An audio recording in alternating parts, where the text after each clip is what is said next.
Hi, everyone. Welcome to week number 6. We continue to talk about proficiency and how it relates to the profession. Again, what we have here is our week 6 to-dos. So please make sure you read the weekly handout and a summary of the Massage Therapy Act. Both are testable.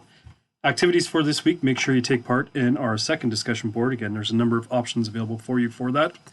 Again, 4 discussions. They last for 2 weeks. Please make 2 quality posts over that time for consideration for full marks. Again, this one ends on Sunday, October the 25th at midnight.